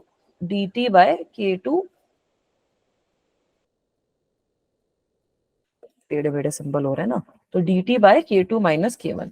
तो ये चीज अगर मैं यहाँ पर सब्स्टिट्यूट करती हूँ, ये k2 माइनस k1 कॉमन आ जाएगा, मेरे Yes, पास ma'am. खाली log बचेगा t का, है ना? Epsilon naught L square k1 k2 upon d multiplied by k2 minus k1 और ब्रैकेट में बच गया मेरे पास लिमिट, अभी मैं बाद में लिख लूंगी खाली ये। तो यहाँ से मेरे पास log का एक्सप्रेशन आ जाएगा, है ना? और log किसका आएगा? t का। तो t की जगह पे मैं x ही अज्यूम कर लेती हूँ, मुझे क्या दिक्कत है? तो log मेरे पास किसका आ गया? ये पूरी टर्म का k1l plus x into k2 minus k1। और ये हमें इंटीग्रेट कहां से करना है? 0 से लेकर l तक। एक बार इंटीग्रेट करके आंसर बताना कितना आएगा, एक बार इंटीग्रेट करके आंसर बता दो।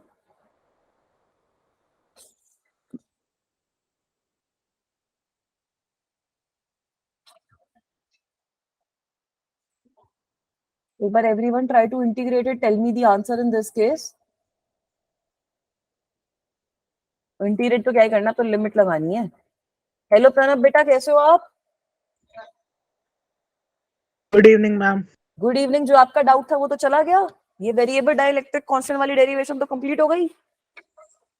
लेट हो गए आज। मैं रिकॉर्डिंग देख लूंगा, कहीं गया हुआ था रिकॉर्डिंग देख मैम, लेना। अभी आया हूँ बस। अच्छा, कोई दिक्कत की बात नहीं है बेटा, एक बार देख लेना। अच्छा है, वो ट्रायंगल वाला केस हमने डिस्कस कर लिया था ना आज की क्लास में, वही वाला एक पार्ट बचा है। अगली क्लास में हम मोस्ट प्रोबेबली अपना करंट इलेक्ट्रिसिटी चैप्टर जो है वो शुरू कर लेंगे। ठीक है, क्या आएगा इसका आंसर अगर इसको इंटीग्रेट करोगे तो? भाई 0 के लिए तो ये वाली टर्म 0 हो जाएगी, खाली k1l बचेगा। अगर आप इसकी वैल्यू L पुट कर दोगे तो K1L plus K2L minus K1L, तो ये दोनों कैंसल आउट हो जाएंगे ना, है ना बेटा। तो जब आप इसका आंसर निकालोगे तो ये आपके पास ये वाली जो टर्म है, I am just talking about this particular term, ये वाली टर्म, ये हमारे पास आ जाएगी ln of K2L minus ln of K1L। तो इसको आप K1 upon K2, K2 upon K1 के टर्म में लिख सकते हो ना बेटा, यस मैम। राइट। तो यहाँ पे फाइनल आंसर लिखने की जगह नहीं है, so let me add one more slide. ठीक है, तो अब हो क्या रहा है, अगर मैं बात कर रही हूँ ln of K1L plus x into K2 minus K1, and यहाँ पर मैं लिमिट लगा दूं 0 से लेकर L तक, तो मेरे पास क्या आ जाएगा ln ऑफ, जब मैं यहाँ पर L लिखूंगी तो L की लिमिट लगाऊंगी तो K1L plus K2L minus K1L, तो खाली K2L बचेगा। एंड अगर मैं ये वाली लिमिट लगा दूंगी कि x is equals to 0, then I will only be left with K1L.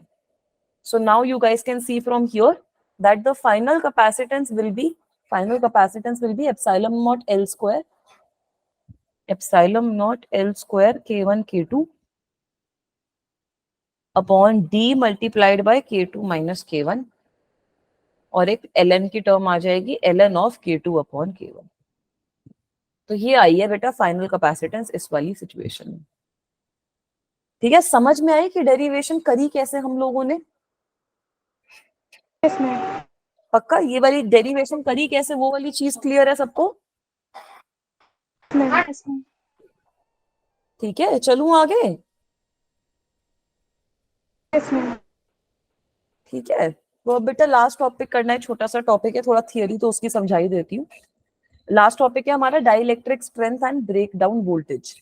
तो यार डाइलेक्ट्रिक को थोड़ा इमेजिन करो, वो क्या रहा है कि ये हमारे पास सपोज कुछ पॉजिटिव प्लेट है, पॉजिटिवली चार्ज है, और ये हमारे पास एक नेगेटिवली चार्ज प्लेट है, नेगेटिव चार्ज है इसके ऊपर, और यहाँ पर हमने कुछ वोल्टेज हमारी सप्लाई कर रखी है, कुछ आपने अपनी वोल्टेज लगा रखी है,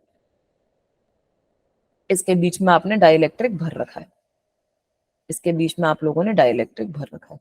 तो होगा क्या कि आपका पोटेंशियल, आपका जो इलेक्ट्रिक फील्ड है इस डायरेक्शन में डेवलप हो रहा है, और इसकी वजह से मेरे जो डाइलेक्ट्रिक्स हैं उसके जो मॉलिक्यूल्स हैं they are aligning themselves in a certain way, है ना। वो नेगेटिव वाले यहाँ पे अलाइन हो जाएंगे, ये वाले जो सारे नेगेटिव वाले हैं,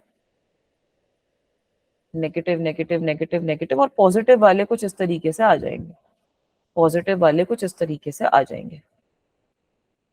तो अब मुझे एक चीज खुद ही सोच के बताओ कि जैसे जैसे हम इलेक्ट्रिक फील्ड की वैल्यू इंक्रीज करते रहेंगे, जैसे जैसे आप इलेक्ट्रिक फील्ड की वैल्यू इंक्रीज करते रहोगे, जैसे जैसे आप पोटेंशियल की वैल्यू बढ़ाते रहोगे, वैसे वैसे ये जो मॉलिक्यूल्स हैं इनके ऊपर स्ट्रेस बढ़ता रहेगा, Yes, ma'am. Stretch है हो ना। गए. वेरी गुड, जैसे जैसे हम इलेक्ट्रिक फील्ड की वैल्यू इंक्रीज करते हैं वैसे वैसे stress on the molecule increases. तो ऐसी कोई पर्टिकुलर वैल्यू होगी इलेक्ट्रिक फील्ड की जहां पे ये जो मटेरियल है वो ब्रेक हो जाएगा, इसके जो चार्जेस है वो एक तरीके से अलग अलग ही हो गए, है ना। तो ये जो मैक्सिमम लिमिट है, मैक्सिमम जो लिमिट होती है इलेक्ट्रिक फील्ड की, ठीक है, मैक्सिमम लिमिट, इसको भी नोट डाउन कर लो, maximum limit of electric field, maximum limit of electric field that a material can sustain, that a material can sustain,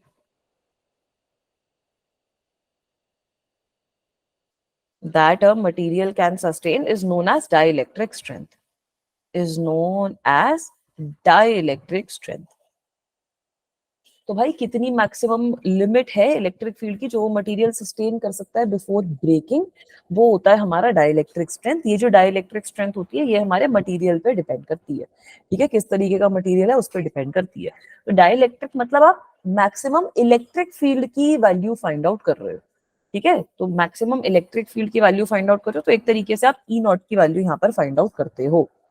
अगली चीज होती है हमारी ब्रेक डाउन वोल्टेज, अगली चीज होती है हमारी ब्रेक डाउन वोल्टेज। तो वो भी अब आप लोग समझ सकते हो, इससे ज्यादा वोल्टेज जो होगी वो कैपेसिटर हमारी झेल नहीं पाएगा। ब्रेक डाउन का मतलब क्या होता है कि वोल्टेज कैपेसिटर इससे ज्यादा झेल नहीं पाएगा। तो वोल्टेज अक्रॉस दी कैपेसिटर आप कितना लगा सकते हो जिसके बाद आपका जो मटेरियल है वो ब्रेक डाउन हो जाएगा, उसको हम कहते हैं ब्रेक डाउन वोल्टेज, ठीक है। कितनी वोल्टेज आप कैपेसिटर पे लगा सकते हो? Voltage across capacitor, voltage across capacitor at which breakdown occurs, at which breakdown of material occurs. ये हो जाती है हमारी ब्रेकडाउन वोल्टेज, ये हो जाती है हमारी ब्रेकडाउन वोल्टेज। ठीक है, ये भी सही है। Yes ma'am. ठीक है, तो ये हो जाती है हमारी ब्रेकडाउन वोल्टेज। अब ये ब्रेकडाउन वोल्टेज तभी तो आएगी जब इलेक्ट्रिक फील्ड की जो वैल्यू होगी वो हमारी जो ये डाइलेक्ट्रिक स्ट्रेंथ के इक्वल है वो हो जाएगी, है ना। Yes, तभी तो ma'am. हमारी ब्रेकडाउन वोल्टेज अचीव करेंगे। तो बेटा यहाँ पर आप ब्रेकडाउन वोल्टेज की वैल्यू भी लिख सकते हो। It will be equals to what? It will be equal to जो मेरी इलेक्ट्रिक फील्ड की वैल्यू आई when I have just achieved dielectric strength में जो मेरी इलेक्ट्रिक फील्ड की वैल्यू आई है multiplied by the distance between the plates. यहाँ पर ये जो ई नॉट है this is your dielectric strength, E naught is your dielectric strength. ठीक है, तो जब हमारी ये डाइलेक्ट्रिक स्ट्रेंथ अचीव होगी तभी हमारा जो ब्रेकडाउन होगा वो भी अचीव हो जाएगा। Is this clear guys? Yes, ma'am. Yes, ma'am. ठीक है, इसका एक क्वेश्चन सॉल्व कर लेते हैं। एक बार ये वाला क्वेश्चन सॉल्व करो, गिव मी अ सेकंड। एक बार I am getting a call as well, तब तक ये वाला क्वेश्चन सॉल्व करो।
Right, I am back. It was my eye doctor checking upon me कि हाँ सब कुछ सही है मेरी आंखों के साथ या नहीं है।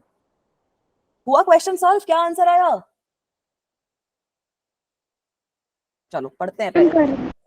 A capacitor is to be designed with the requirements, capacitance जो है वो 2 माइक्रोफैरड की होनी चाहिए एंड ब्रेकडाउन वोल्टेज भी आपको गिवन है 400 वोल्ट की। ठीक है, अब आपको बोला है कि डाइलेक्ट्रिक मटेरियल है हमारे पास जिसका डाइलेक्ट्रिक कांस्टेंट है 2 के बराबर और उसकी डाइलेक्ट्रिक स्ट्रेंथ हमें गिवन है। तो आपको बताना है कि मिनिमम एरिया हम प्लेट्स का कितना ले सकते हैं ताकि ये वाली सारी कंडीशंस फुलफिल हो जाएं। Is this okay? Yes ma'am. तो यहाँ से आप ब्रेकडाउन वोल्टेज की वैल्यू निकाल सकते हो। ब्रेकडाउन वोल्टेज को रिलेट अगर हम करते हैं तो इसका मतलब है कि ब्रेकडाउन वोल्टेज जो होगा मेरा, ब्रेकडाउन वोल्टेज तब हो जाएगी जब मेरी वोल्टेज जो है वो 400 वोल्ट से ज्यादा होगी, तब मेरा जो मटेरियल है वो ब्रेकडाउन हो जाएगा। इसको मैं ई नॉट से भी तो रिलेट कर सकती हूँ ना, है ना। ई नॉट मल्टीप्लाइड बाई डी जो होता है वो मतलब वो एक तरीके से मेरे पास 400 आ गई लिमिट, वो एक तरीके से मेरे पास लिमिट उसकी 400 के बराबर आ गई। E naught multiplied by D, if it is greater than 400 then the breakdown will happen. E naught की वैल्यू हमें कितनी गिवन है? 2000 multiplied by D should be greater than 400। तो इसका मतलब है डिस्टेंस जो है उसकी value should be greater than 400 upon 2000। कितनी हो जाएगी ये? 0.2। कितनी? 0.2 होगी ना। तो डी मिनिमम जो है हमारा एक तरीके से वो 0.2 हो जाएगा। ये चीज सही है? Yes, ma'am. Ma'am, area 2.2 into 10 raised to the power 4 आ रहा है। यस, वेरी गुड, यही आ रहा है आंसर। गुड जॉब, बिल्कुल सही बोला, एकदम फराटेदार। ठीक है, तो अब यहाँ से एरिया निकाल लो यार। कैपेसिटेंस की वैल्यू तो है ही हमारे पास। कैपेसिटेंस आपको कितनी गिवन है? A epsilon not K upon D होती है हमारा एरिया, है ना। तो कैपेसिटेंस की वैल्यू कितनी आ जाएगी यहाँ से? 2 into 10⁻⁻6 should be equal to, area तो हमें निकालना ही है, area multiplied by epsilon naught की वैल्यू डाल दो 8.85 इंटू 10⁻⁻12 डिवाइडेड बाय डी की वैल्यू है 0.2। तो जब ये सारी की सारी चीजें मैंने अज्यूम कर दी थी यहाँ पर, तो मेरे पास एरिया की वैल्यू आ गई थी। ठीक है, मेरे पास एरिया की वैल्यू आ गई थी, और एरिया जो यहाँ से मेरा आया था, मिनिमम एरिया जो आया था मेरे पास, that came out to be what, 22.6 into 10⁻³ आया था। तो वही आपका जो आपने 2.2 बोला, तो वो सही है आंसर। इस तरीके का कुछ आएगा क्वेश्चन तो सॉल्व हो जाएगा। ठीक है, Yes, ma'am. एक और क्वेश्चन करवा दूं? Yes, ma'am. Yes ma'am. अब ये वाला देखो क्वेश्चन, यहाँ पर आपको 3 कैपेसिटर गिवन है, तीनों आपके सीरीज में कनेक्टेड है, तीनों की ब्रेकडाउन वोल्टेज आपको बोल रखी है। आपसे बोला है कि इक्विवेलेंट ब्रेकडाउन वोल्टेज मुझे बता दो कितनी होगी। इक्विवेलेंट ब्रेकडाउन वोल्टेज कितनी होगी ये बता दो मुझे। कैसे निकालेंगे यार इक्विवेलेंट ब्रेकडाउन वोल्टेज?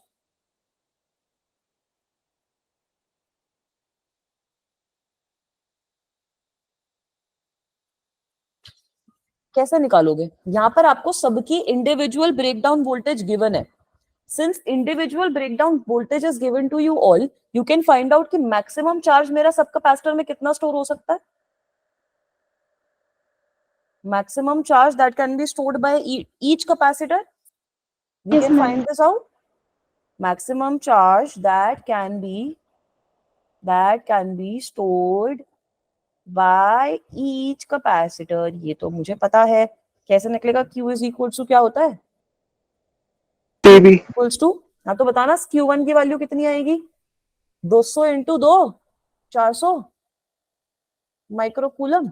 Q2 की वैल्यू कितनी हो जाएगी? 6 माइक्रोकूलम, सॉरी 24 माइक्रो हाँ 2400 माइक्रोकूलम 2400 माइक्रोकूलम हो जाएगी, 2400 माइक्रोकूलम। और Q3 की वैल्यू कितनी हो जाएगी? 12 इंटू 20। तो 12 इंटू 20 कितना होता है यार? 224। 224 सही बोला मैंने? 224 होता है 240? 240 224 क्या होता है? 224। ठीक है, तो 240 माइक्रोकूलम हो जाएगी इसकी वैल्यू। अगर हमने तीनों को सीरीज में कनेक्ट कर रखा है तो तीनों में चार्ज तो सेम आ जाएगा ना, है ना। तीनों के अंदर आपका चार्ज तो सेम ही आ जाएगा ना।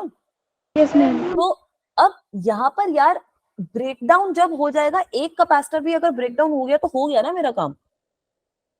तो मैक्सिमम चार्ज मेरा यहाँ पर कितना इस पूरे सिस्टम में फ्लो कर सकता है before breakdown happens is 240 microcoulomb, yes ma'am क्योंकि सबसे मिनिमम इसी का है। तो जैसे ये 240 माइक्रोकूलम चार्ज फ्लो करा, मेरा ब्रेकडाउन मामला हो जाएगा, ब्रेकडाउन हो जाएगा मैम अब तो। ठीक है, तो मैक्सिमम चार्ज वो फ्लो कर सकता है वो है आपका 240 माइक्रोकूलम। क्यू मैक्स की वैल्यू मैं बोल सकती हूँ 240 microcoulomb before breakdown. Before breakdown equivalent capacitance आ जाएगी। Yes, ma'am. कितनी आएगी बताना? सी इक्विवेलेंट की वैल्यू बताना, 1/2 1/6 और 1/12 करके। 4/3 4/3 माइक्रोफैरेड आ गई मैम सी इक्विवेलेंट। तो ब्रेकडाउन वोल्टेज निकल गई। अब ये अलग तरीके से निकालिए, बट निकल तो वही रही है ना कि किसके बाद मेरा सिस्टम टूट जाएगा। Maximum charge upon C equivalent. इसके बाद मेरा सिस्टम बस खत्म हो जाएगा ना सिस्टम मेरा। तो 240 अपॉन 4/3, मतलब ब्रेकडाउन वोल्टेज कितनी आ गई इस केस में मेरे पास? 180 वोल्ट्स आ जाएगा शायद आंसर। इंटू 10 की पावर -6 इंटू 10 की पावर -6 भी आएगा। हाँ नहीं आएगा यार 10 की पावर -6, माइक्रो यस मैम वो तो कट जाएगा माइक्रो माइक्रो कैंसिल आउट हो जाएगा। ठीक है, तो सीरीज के अंदर अब आप लोगों को क्या देखना है कि अगर मल्टीपल कैपेसिटर सीरीज के अंदर कनेक्टेड है तो जो कैपेसिटर सबसे पहले उड़ेगा वो उड़ जाएगा, ब्रेकडाउन हो जाएगा उसके बाद मेरा। ठीक है, कैपेसिटर अगर सीरीज में कनेक्टेड है तो मैक्सिमम चार्ज जो भी आएगा that will be equal to जो भी मेरा कैपेसिटर है जिसका सबसे कम स्टोरेज है कैपेसिटी, जिसकी सबसे कम स्टोरेज कैपेसिटी है उसका मैक्सिमम चार्ज हो जाएगा, और उसके कम ही रहनी चाहिए आपकी चार्ज की वैल्यू, वरना ब्रेकडाउन हो जाएगा। तो अगर सीरीज में सर्किट आएगा तो निकाल लोगे मैम। ठीक है, यही सेम सर्किट को अगर मैं पैरेलल में कनेक्ट कर दूं तो क्या होगा? यही सेम एग्जैक्ट सर्किट है, बस पैरेलल में कनेक्ट कर दिया है। ये C1 आ गया, ये C2 आ गया, ये C3 आ गया। तो can you guys tell me what will happen in this case? तीनों के पास इक्वल वोल्टेज जाएगी, जिसका सबसे कम होगा उसी के लेंगे हम। जिसका सबसे कम होगा तो वो हो जाएगा ना ब्रेकडाउन भाई। यस मैम, उसी का ब्रेकडाउन तो लेंगे। तभी अचीव हो जाएगा जब सबसे कम वोल्टेज रीच हुई, which is equal to 20 volt. Ma'am तो आंसर नहीं आ गया मेरे Yes, पास? ma'am. अगर मेरे कैपेसिटर्स पैरेलल में कनेक्टेड है, सबके अक्रॉस पोटेंशियल डिफरेंस तो इक्वल रहता है। ब्रेकडाउन वोल्टेज जो होगी आपकी, सबसे पहला कैपेसिटर जैसे ही उड़ा वैसे ही हमारा ब्रेकडाउन तो अचीव हो गया ना बेटा। तो ब्रेकडाउन वोल्टेज कैसे अचीव होगी? जब सबसे पहले कैपेसिटर में 20 वोल्ट आई, उसका हो गया ब्रेकडाउन। पिछले वाले केस में सबके पास अलग अलग वोल्टेजेस जा रही हैं, तो इसलिए हमने यहाँ पे मैक्सिमम चार्ज निकाला, उससे देखा। यहाँ पे तो डायरेक्टली दिख रहा है ना कि जैसे ही आप मैक्सिमम वोल्टेज वाली कंडीशन पे पहुंचे वैसे ही उड़ जाएगा कैपेसिटर। ठीक है, यस मैम। तरीके के भी क्वेश्चन आएंगे तो हो जाएंगे। तो बेटा फिर इतना ही Yes, ma'am. करते हैं आज की क्लास में। अब हमारा पूरा का पूरा ये चैप्टर है वो डन है। ठीक है, सारे टॉपिक्स जो है वो हमारे हो चुके